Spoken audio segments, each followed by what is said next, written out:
Hi again. Thank you for joining us for another podcast. My name is Barbara Webster. I'm the Executive Vice President of the Americas for Go Crisis. And today I have the distinct honor of having a guest and a very dear friend, Mr. Steve Smith. Stephen Smith is the CEO of Airlink, and we have known and worked together through many years. And so, Steve, I want to welcome you and thank you for taking time out of your really busy schedule to be with us today. Oh, that's great. Thanks so much for having me, Bob. It's great to see you. First of all, I'm really interested in knowing what your career path was. So tell us a little about yourself and what you studied and how you became the CEO of Airlink, because I know not many people know that they want to be a CEO of a nonprofit organization working disasters. So how did you come about this role? Yeah, that's a good question. Thanks for that, and again, thanks for having me. It's not a question I get asked a lot, actually, so I'll be happy to tell you my entire life story. No, not really. I actually originally from the UK, been in the US. I've actually been in the US more than half my life now, and I came to the US actually to play golf. Would you believe? And following that. I worked at a number of tech startups, but actually sort of related to being able to get a visa to be able to work. And then ultimately moved away for a little while, worked for a conflict management organization in South Africa, worked on fundraising, and then came back and I was looking for a job. And I remember meeting one of my friends that I knew through playing golf and from the DC area. And I said, hey, and this person worked at Airbus. And I said, hey, do you have any roles at Airbus? And he said, well, and we happened to be sitting in a Starbucks right below this big building with a big sign of Rolls Royce. And he said, well, what about, have you thought about working for those guys? And I said, yeah, but I don't really know if I want to sell cars. Right? I had no idea. And anyway, fast forward, I worked for I finally I applied and did get the job at Rolls.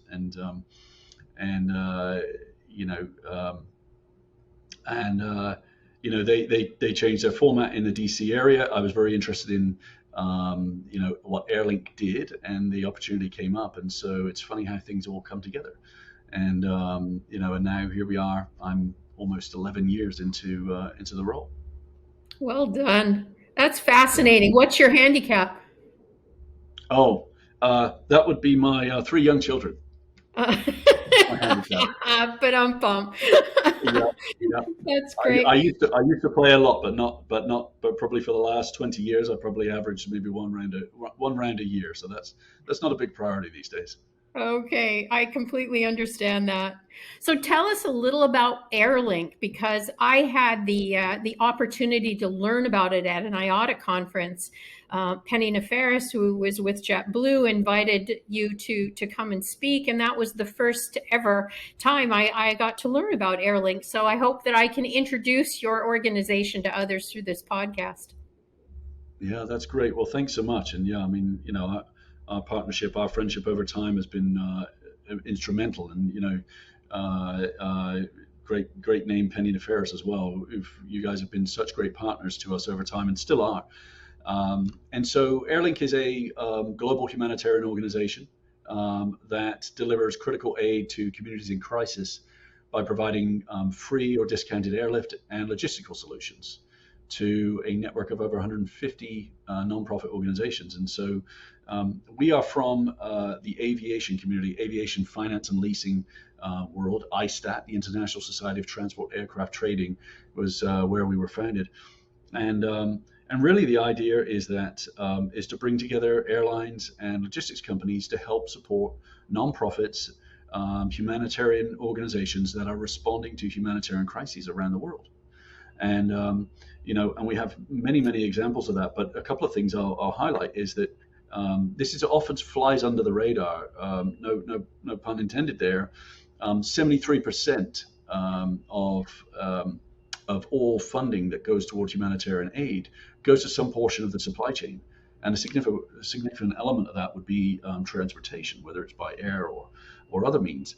And so this is really important, but a lot of times there's really not much focus on the logistics and the transportation. It's just something that happens miraculously.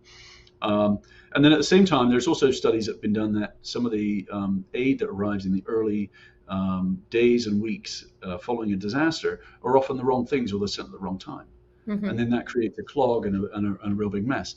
So, so again, Airlink is there to remove that cost and help solve some of those logistical challenges, and I can go into that further. But from an organization that works with airlines, what we say to the airlines is that we are vetting our partners, vetting the NGOs to make sure that they are have good track records. They're obviously legal, operating, good track history. They have credible distribution plans for when the aid gets to where it needs to go. These are all really important things. We can talk about right aid, right place, right time. That's really important to us, though. That's fascinating. I was also interested in what kind of a process takes place to vet these organizations, and for organizations that would be interested in becoming part of your network, what would that look like? Sure, sure. So for the NGO portion, the organizations that we support, there's a whole application process with peer review references that we call. We review financials, and so there's a multi-step process we go through. In addition to having it reviewed by a committee of the team here internally.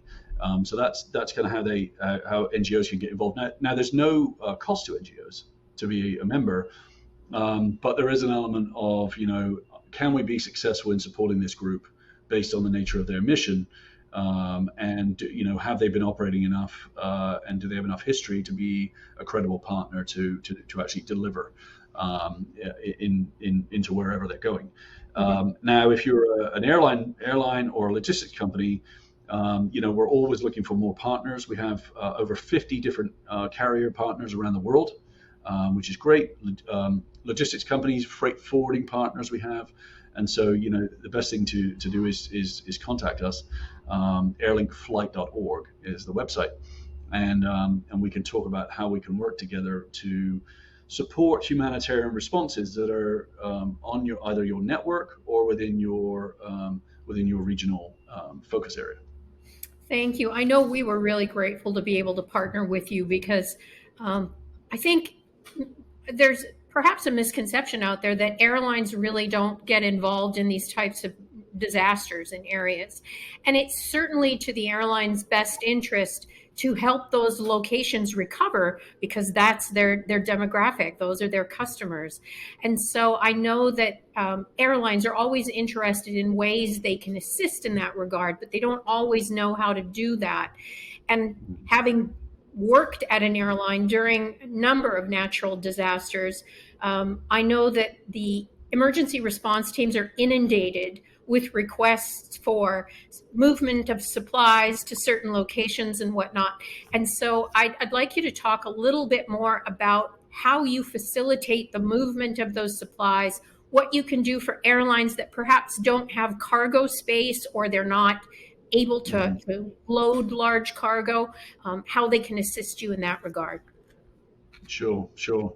And I remember very fondly, when we used to work together on some of those responses, especially when sitting down with your team at the time, and we can talk about that later maybe. But the passion of the individual in the airline. Sometimes we talk about airlines like they're this thing that's over here.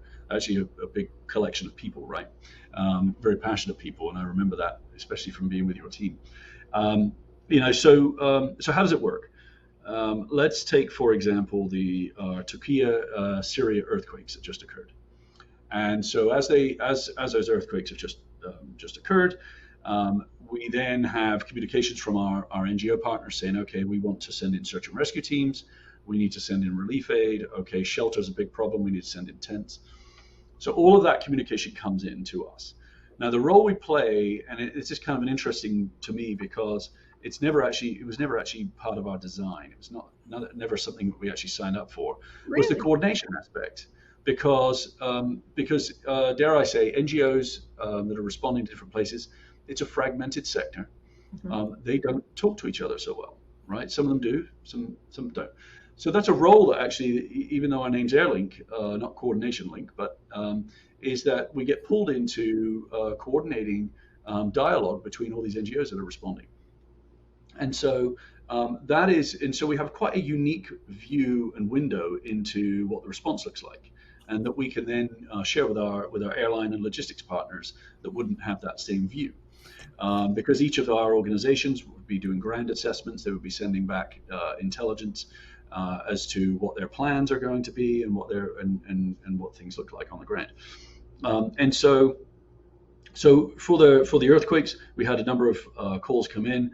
We had within I think 12 to 24 hours, we had search and rescue teams in the air. And so what does that mean? So we actually, we had pre-existing partnerships with some of the airlines. It could have been United or American, or and we also worked with very closely with Turkish Airlines. And so they donated seats capacity, right? And so Mhm. we were able to fly those people in. We know specifically that some of those search and rescue teams, I mean, there were hundreds of rescue teams there, but we were able to support to a certain measure as well. And we know that the rescue teams that we sent in actually found people under the rubble, so they actually saved lives, which is pretty cool. That's why we do it. Now, in terms of being able to fly cargo, some of the cargo can be loaded in the belly of aircraft, and sometimes we do special flights. And so, I think the key thing is just to have a dialogue. I mean, we've worked together before, and Spirit didn't have a cargo loading capability, mostly belly cargo, but there were special flights that your team very passionately put together that were cargo flights, right? Whether it was in the belly or whether you had to strap things in the seats, whatever it was, overhead lockers. And so sometimes airlines really want to respond, and they're not quite sure how to do it. Well, we have a network of partners that are already professional and they are responding, and we can help sort of steer those partners and help airlines get involved. And I think that's one of the key things. I remember a number of times one of your colleagues back along, or peers, in a different airline, said, "Hey, I've just gotten a call from the CEO. There's a disaster that's happened. A weather event happened on our network, and I've just gotten the question as to, okay, what are we doing?" And the answer was, "Well, I don't know. I don't know what to do yet. It only just happened." Well, that's where Airlink, we already have our partners contacting us to say these are the most critical needs, and this is what needs to be done. Oh, it was fabulous how well that helped. It helped us. It helped the communities. So I can't say enough good work about what you do. So thank you. What were some of the other success stories? I mean, I saw them personally from my purview, but on your end, you must see some really incredible success stories in what you do. Yeah, I mean, I think that some of the things that we're most proud of. Many many years ago, we set up an air bridge to West Africa for during the Ebola times. That was um, some of the first flights that came from the U.S. And we sent in uh, relief supplies, coordinated a lot of flights and cargo shipments across 100 different NGOs, and we're able to provide sort of that lifeline because many of the carriers stopped flying into there. Mhm. Right now for Ukraine, we've been responding from within hours of the conflict beginning, trying to help support the civilians. And we actually have air bridges going in. We have had air bridges going in, and we've started new ones going into surrounding countries, not into Ukraine. Nobody can fly into Ukraine. But whether it's with Air Canada, with American Airlines, we've been flying. United Airlines, our biggest partner, continues to support us all around the world. Qatar Airways, a massive cargo partner for us, really top tier partner for us. But I think our ability to move this aid into create and give hope. I was just a couple of weeks ago. I was fortunate to go to Turkey and to an event. I was in Istanbul. I flew down 2.5 hours to a place called Kahramanmaraş. Right, it took me a week to figure out how to say that, by the way. And it was one of the epicenters of where the earthquake had hit. And and I was told having a field visit with Turkish Red Crescent, and this was a couple months after. But I was told that some of those buildings, came down. People were asleep in their beds for 4:17 in the morning a.m. And there was a 7.8 magnitude earthquake that happened. Some of those buildings came down in 6 seconds, and the first earthquake lasted for 90. Right. And so we're not talking about people's homes. Well, there are homes, but they're not like houses. These are like 12-story buildings that just came down and flattened.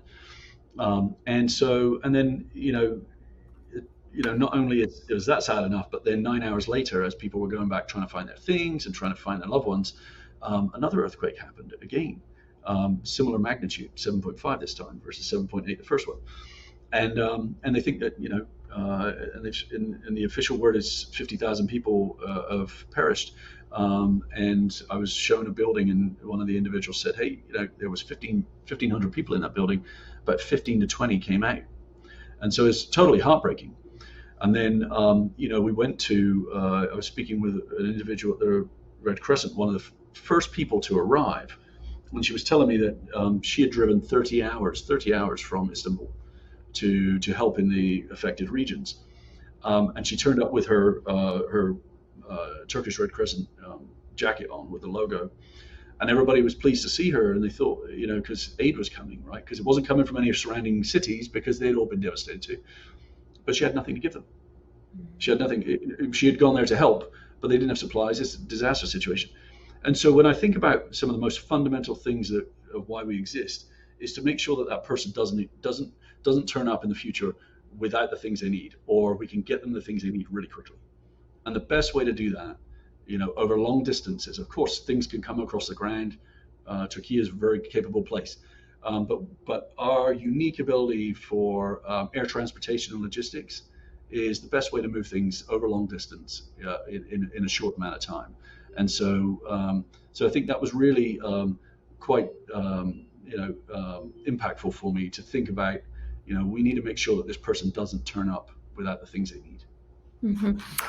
Fabulous. I really want to stress too the work that you do, not within a disaster, but the preparedness measures that you're doing to be able to mobilize so quickly. Can you share a little about that? Sure. Yeah. I mean, so we have sort of a regional approach, and it's very important to us that the individuals and the groups within each region of the world, whether it's Asia Pacific, Sub-Saharan Africa, the individuals and the groups on the ground, have a significant agency over what response is happening and what are the needs are, as opposed to the international community coming in and telling everybody, what's needed.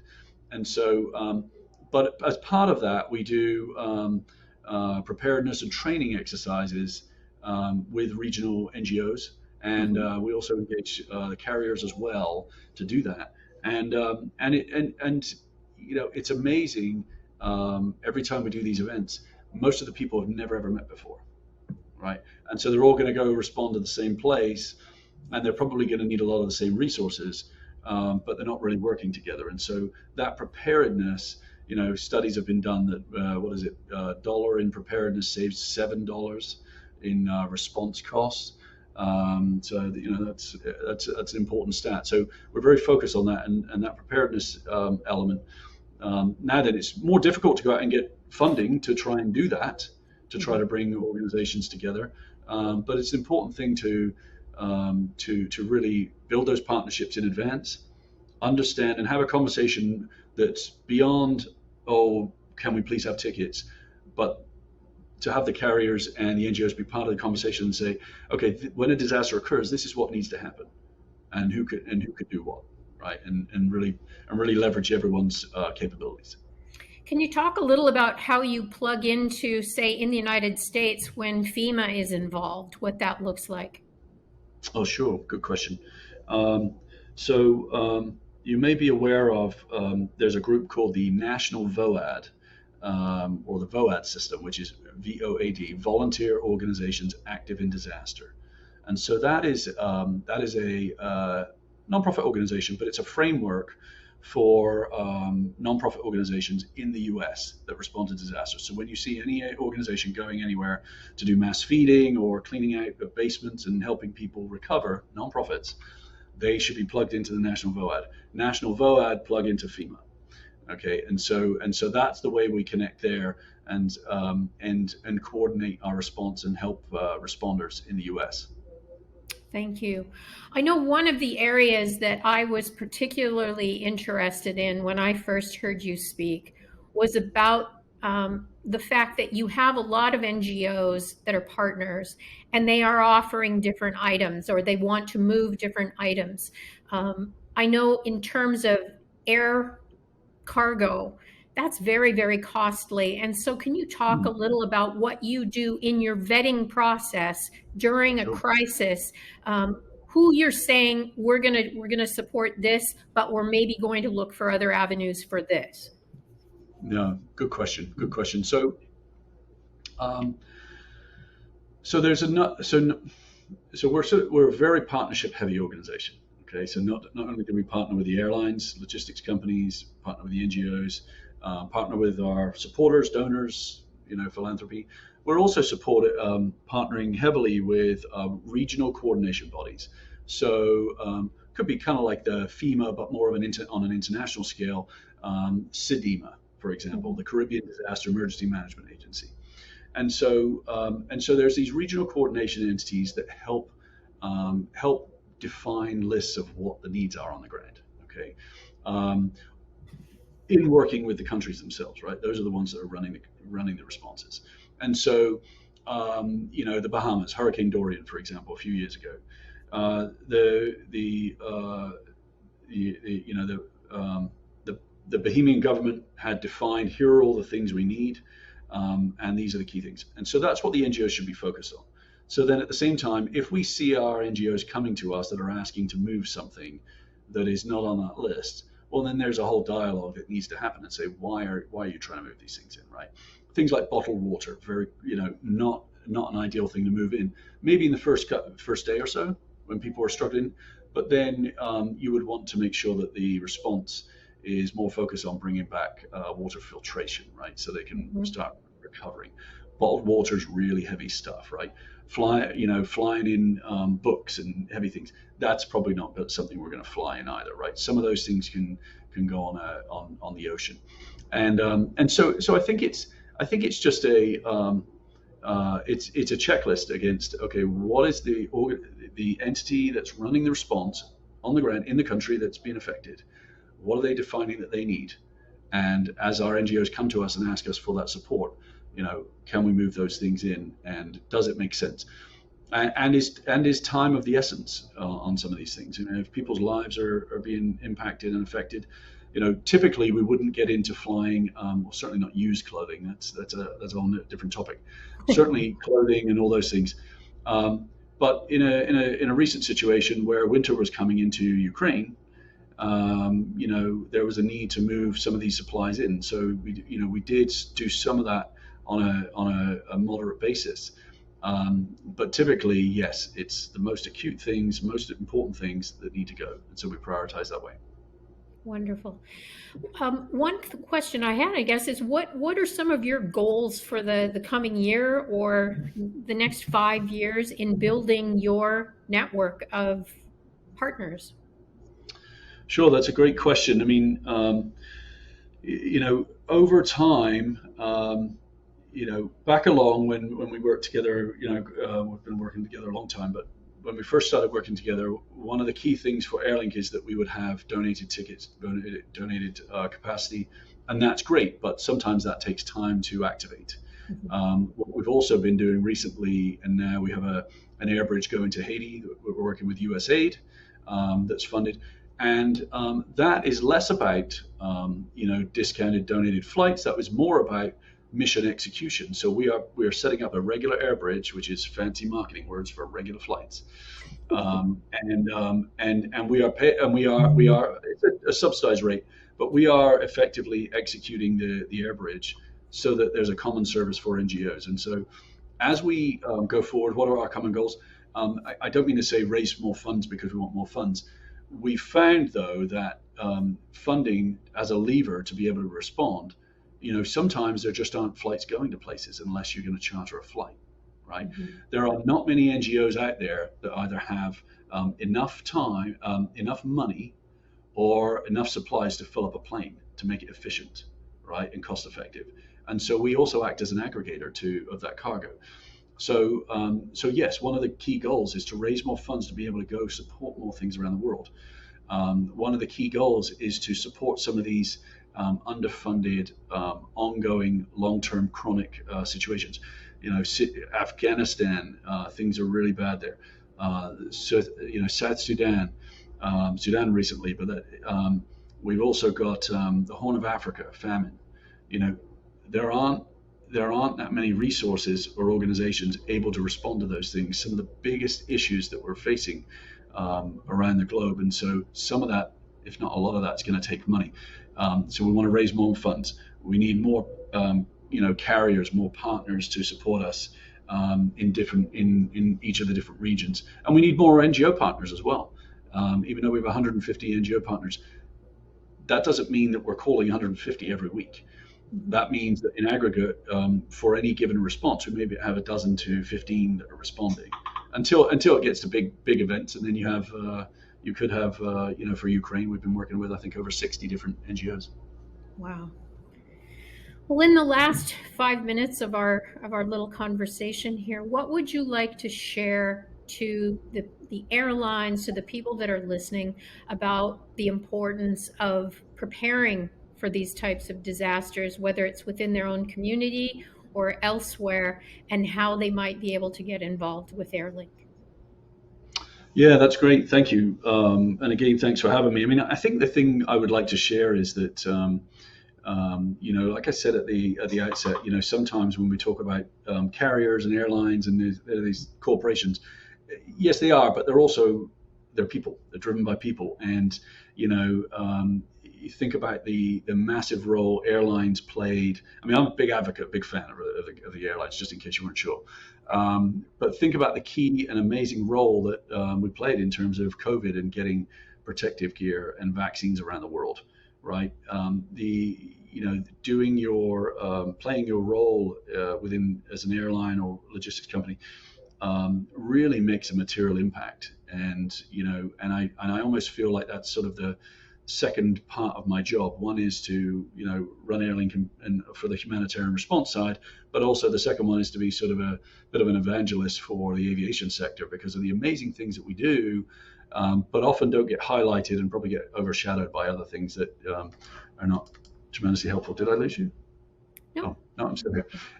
And so I think that we're always looking for people to get engaged either on an organizational basis or on an individual basis as ambassadors, and to help sort of share the message, kind of like you are today. Thank you, and work with us. And so you can find all those on airlinkflight.org, those options, and please take a look at that. But I think what I would say is just thank you to the airline and aviation community for all the amazing things they do, because it has such a massive impact around the world, and it's really needed because the system can't keep up right now, and so we need different ways of tackling this problem.